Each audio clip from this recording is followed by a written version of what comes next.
Hello Rohan, welcome to electrical engineering skills.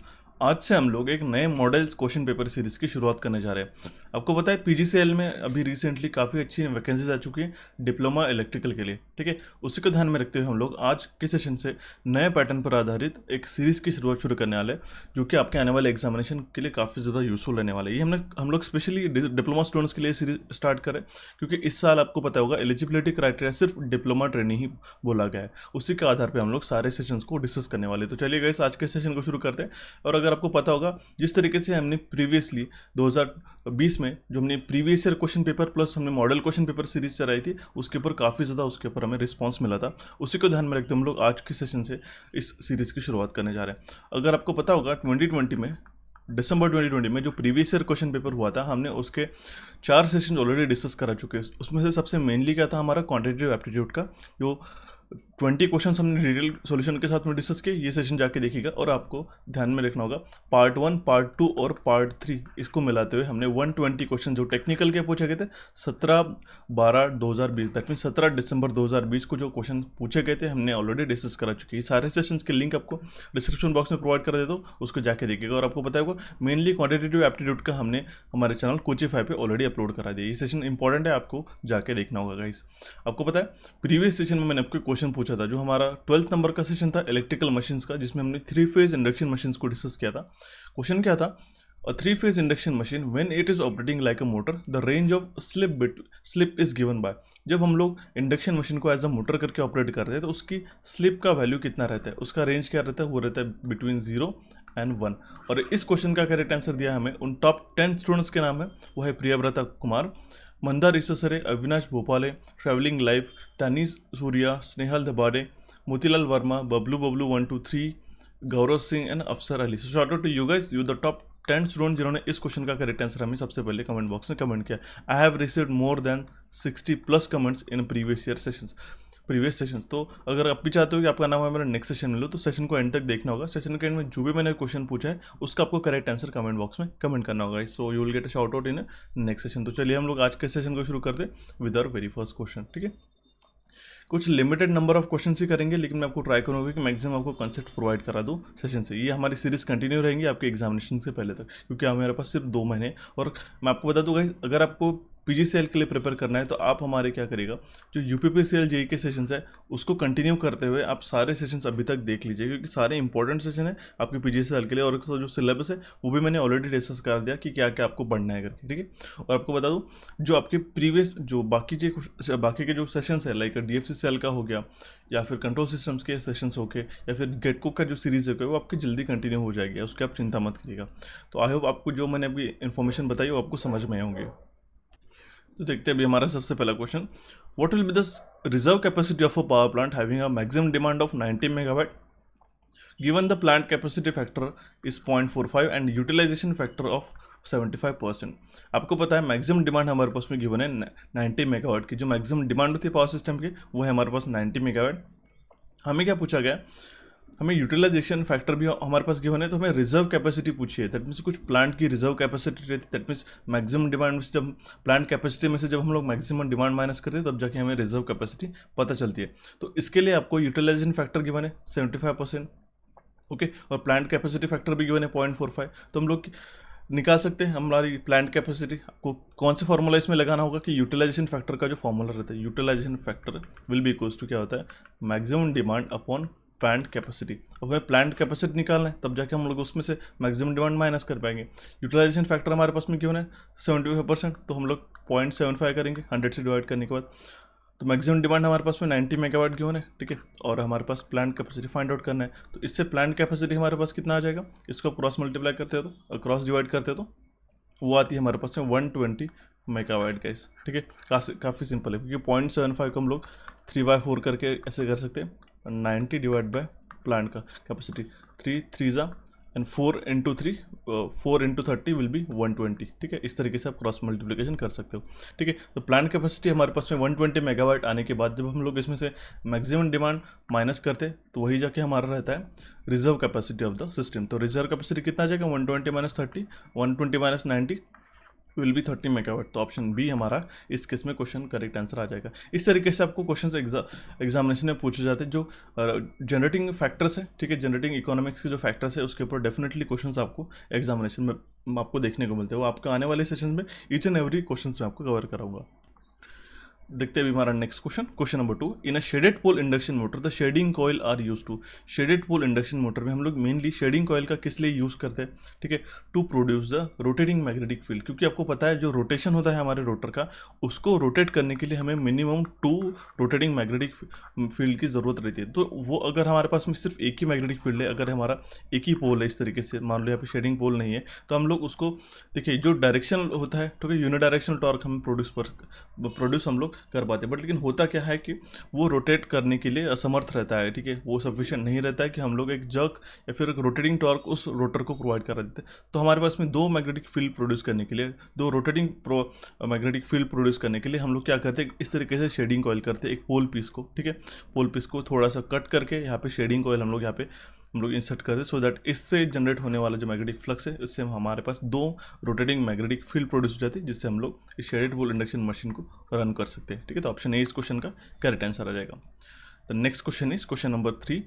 Insulation level of 400 kV EHV extra high voltage overhead transmission line is decided on the basis of 400 kV extra high voltage overhead transmission line का हम लोग insulation कौन से basis पे हम लोग decide करते हैं, स्विचिंग ओवर वोल्टेज पे या फिर स्विचिंग ओवर करंट पे, रेडियो एंड टीवी इंटरफेरेंस पे या फिर कोरोना इंसेप्शन वोल्टेज पे। तो ध्यान में रखना होगा जो इंसुलेशन लेवल रहता है हमारा 400 kilo volt extra high voltage over transmission line का, ठीक है, वो हम लोग डिसाइड करते हैं स्विचिंग ओवर वोल्टेज पे। कि होता क्या है कि जब भी हमारी ये ट्रांसमिशन लाइन अनलोडेड रहती है, ठीक है, या फिर हम लोग लाइटली लोडेड रहती है, तो उस केस में क्या होता है कि अगर हम लोग स्विच ओवर करते हैं तो इसके कारण ओवर वोल्टेज जनरेट हो सकता है। तो यही एक हमारा मेन फैक्टर रहता है कि जो हम लोग स्विचिंग ओवर वोल्टेज पे डिफाइन करते हैं इसके 400 kV extra high voltage transmission systems को, ठीक है। तो ऑप्शन बी इस क्वेश्चन का करेक्ट आंसर आ जाएगा। The next question is question number 4, control system से क्वेश्चन है, ठीक है। For a given open loop transfer function of a servo system with a unity feedback, what will be the value of damping ratio? हमें damping ratio का value पूछा गया, means हमें zeta का वैल्यू क्या है ये हमें एग्जामिनेशन में पूछा गया। तो जी ऑफ एस हमारे पास में क्या गिवन है, ठीक है, हमारे पास गेन कितना है 5/s+3 s+4, ठीक है, लिख लेते हैं यहाँ पे हम लोग जी ऑफ एस हमारे पास में 5/s+4 s+3, ठीक है। एच ऑफ एस क्या हो जाएगा हमारे पास में, क्योंकि यहाँ पे यूनिटी सिस्टम है, ठीक है, unity feedback system, that means feedback हमारा 1 है, यूनिटी फीडबैक सिस्टम 1 है हमारे पास। तो हमारे पास ट्रांसफर फंक्शन का आपको फॉर्मूला पता होगा, वो क्या होता है जी of S upon 1 + g(s) × h(s), ठीक है। तो इसको हम लोग इसमें सब्स्टिट्यूट कर देते हैं, ठीक है। देखिए यहाँ पे मैं आपको समझा देता हूँ, s+4 s+3 इसको अगर हम लोग फॉर्मलाइज करते हैं, ठीक है, इसको हम अगर एक्सपांड करते हैं तो हमारे पास में क्या आता है s² + 7s+12 ये आ जाता है डायरेक्टली। मैं यहाँ पे लिख लेता हूँ, ठीक है। तो 5/s² + 7s+12 अपॉन 1+, ठीक है, 1 + 5/s² + 7s+12 आ जाता है। तो ये s² + 7s+12 इस 1 से मल्टीप्लाई हो जाती है कंप्लीटली टर्म, प्लस हम लोग 5 कर देते हैं, यहाँ पे कांस्टेंट 5 + 12 हमारे पास में 17 आ जाता है, और ये जो वैल्यूज़ है डायरेक्टली कट हो जाती है। सिंपल है गाइस, मैंने आपको काफ़ी बार इसके पहले बताया जाता, ठीक है। तो 5 हमारे पास में इस इक्वेशन को सॉल्व करने के बाद क्या आता है 5/s² + 7s+17 आता है, ये 5 + 12 17 आ जाता है। तो इस केस में अगर हम लोग इसको कंपेयर करते हैं ω(n² upon second order system के साथ में +2 जीटा ω(n) + ω(n² के साथ, ठीक है। तो जो हमारा 2 ऑफ जीटा ω(n) का वैल्यू कितना है कंपेयर करते हैं, वो कितना आता है 7 आता है, ठीक है, वो 7 है। तो हमारा जीटा क्या हो जाएगा 7। अब यहाँ पे ओमेगा का वैल्यू कितना है ω(n² हमारे पास में कितना है, वो है हमारे पास में 17, ठीक है, देख सकते हैं यहाँ पे ω(n² विल बी 17। तो √17 हमें लिखना पड़ेगा 7/2 √17, तो इसका वैल्यू आ जाता है 0.84। तो जीटा का value that means damping ratio का जो वैल्यू है हमारा ऑप्शन डी करेक्ट आंसर आ जाएगा 0.84, ठीक है। तो बढ़ते हैं अभी हमारा नेक्स्ट क्वेश्चन की ओर, क्वेश्चन नंबर 5।